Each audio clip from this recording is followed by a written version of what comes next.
Tools are created to solve problems. By using the right tool in the right situation, you can solve a problem. During your steps towards a more self-sufficient lifestyle, you might find tools along the way that help you with preservation, building, or protection, just to name a few.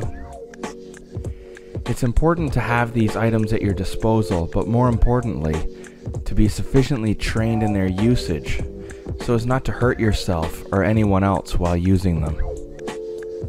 You've got to know what you have in order to implement a tool's usage in solving some sort of problem. Take an inventory of what you've got and make a prioritized list of things you need to acquire. Use a charting system like Maslow's hierarchy of needs to dictate your purchases. The timeline is up to you. Don't be paranoid, be prepared. You want to get the things you need that make sense for your particular area. Look at what situations are likely to come up and prepare to solve those problems. A person who lives in a hurricane-prone area will likely have different tools than someone living in the Northwest Territories. It just makes sense. A carpentry student doesn't carry automotive tools. He has different situations to solve.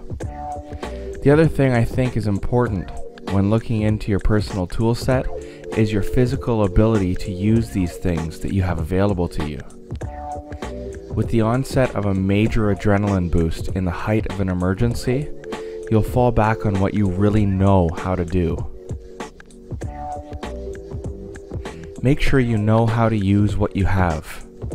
Make sure you know what you have available, and make sure you get what you need. If the outcome of a negative situation is completely reliant on your ability and inventory, wouldn't you do everything possible to make sure you were ready? How you doing, Bill? Good. Thanks for having me on. You're doing a real great job. I appreciate it. I feel, and I'm not being a conspiracy theorist here, that our powers that be are scared to death of us. Well, I'll start off by saying I'm 24 years old. I'm a licensed gun holder.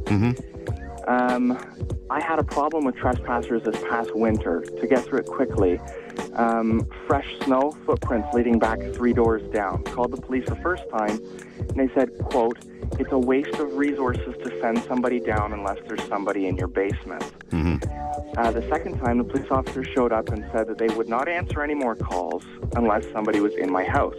At that point, I'm supposed to go into the bathroom, lock the door, and call the police.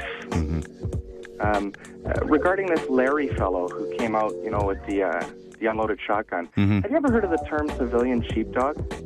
No. A civilian sheepdog, in a nutshell, fights the wolves. Okay, there's 3 types of people: sheep, wolves, and sheepdogs. And a civilian sheepdog is not a member of law enforcement, not a member of the military, nothing. But just somebody who has their eye open for the community, right? And whether that's just educating people, maybe about first aid, or it could be about, actually going out and saying to these people, hey, get out of here. It's not leaning out of the window firing into the dark. That's not his job. No. Because I would kind of want to discourage that as well. But, I understand exactly your point. Like, thinking of the old Looney Tunes cartoons with the coyote and the sheepdog. Yeah. His job was to keep that coyote away from those sheep. That's what he clocked in the morning to do and clocked out in the afternoon. That's right. So the cops told you to be a Hollywood victim, like in a movie? And lock yourself in... Yeah. I mean, even better, on the other end of the scale, I lived in Thunder Bay for a while. And I got jumped in Thunder Bay, got home because the guys followed me back. And were looking in my kitchen window. Called the police. Dispatcher said, handle your business. Hung up. So what does that mean? Am I allowed to go out and get them?